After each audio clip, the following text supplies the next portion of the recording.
He was the strongest man alive, a half-god named Hercules. But even the greatest hero had a dark past. This is the story of how Hercules had to complete 12 impossible tasks to clean his name and become a true legend. Hercules was the enemy of Hera, the queen of the gods, who was very jealous of him. Hera used her magic to make Hercules go insane. In that madness, he tragically killed his wife and children.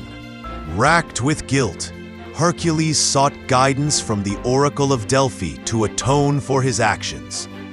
The oracle commanded him to go to the city of Tiryns and serve his cousin, King Eurystheus of Mycenae, for 12 long years. In exchange for this servitude, and by completing whatever tasks Eurystheus assigned, Hercules would finally be purified and granted immortality. Eurystheus, a weak and cowardly man, was more than happy to humiliate his powerful cousin. With Hera whispering in his ear, he devised a list of 10 tasks so difficult, so deadly, that he was certain Hercules would not survive. When 2 tasks were later disqualified, the final number rose to 12 labors.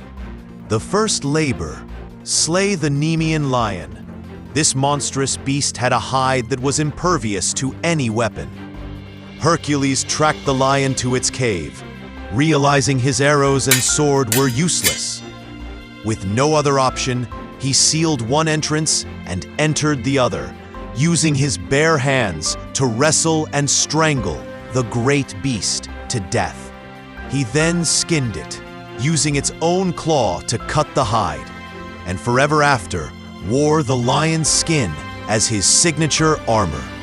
The second labor: kill the 9-headed Lernaean Hydra. For every head Hercules cut off, 2 new ones grew back, and one head was immortal. Worse, its breath and blood were deadly poison. Hercules quickly realized he couldn't win alone. His nephew Iolaus joined him, using a brand to cauterize the neck stumps after each decapitation, preventing new heads from growing. Finally, Hercules chopped off the immortal head and buried it under a massive rock. However, Eurystheus would later disqualify this labor, claiming Hercules received help. The third labor: capture the Lernaean hind. This wasn't a monster, but a beautiful, swift deer sacred to the goddess Artemis, with bronze hooves and golden antlers. Hercules was not to harm it. This task required patience, not brute force. He chased the deer for an entire year across Greece, finally capturing it non-violently. Perhaps by wounding it slightly with an arrow, or simply wearing it down until it collapsed from exhaustion. He had to face Artemis herself, but the goddess allowed him to present the hind to Eurystheus, as long as it was immediately released. The fourth labor: capture the Erymanthian Boar. This was a massive savage boar that terrorized the region of Mount Erymanthus. Eurystheus demanded it be brought back alive. Hercules chased the massive beast, driving it higher and higher up the mountain, until it was exhausted and trapped in a deep snowdrift.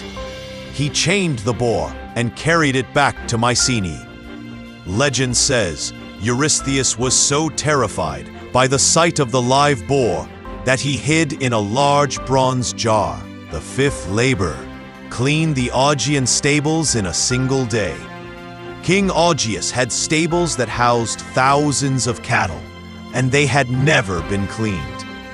For decades, the stench alone was a threat. Eurystheus intended this to be a degrading, impossible task. Hercules, however, used his wit.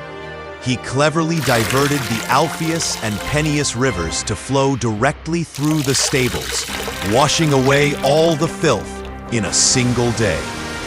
This labor too was disqualified by Eurystheus, on the grounds that Hercules received payment from Augeas, a promised portion of the cattle, and that the rivers did the work. The sixth labor: drive away the Stymphalian birds. These were man-eating birds with bronze beaks, metallic feathers that could be shot like arrows, and poisonous excrement. They infested a lake near Stymphalos. Hercules could not approach the swamp directly, so the goddess Athena provided him with a pair of bronze noisemakers, castanets or clappers. He used them to create a deafening clamor, scaring the birds into flight, where he shot many with his poisoned arrows as they fled. 6 impossible tasks completed, but Eurystheus remained unyielding, rejecting 2 of the labors. Hercules was not free yet.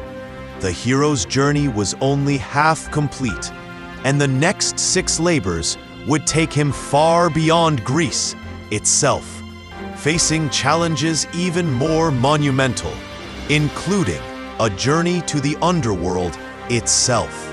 Join us in part 2 as we reveal the final, most distant, and most dangerous labors of Hercules, and how he finally earned his immortality.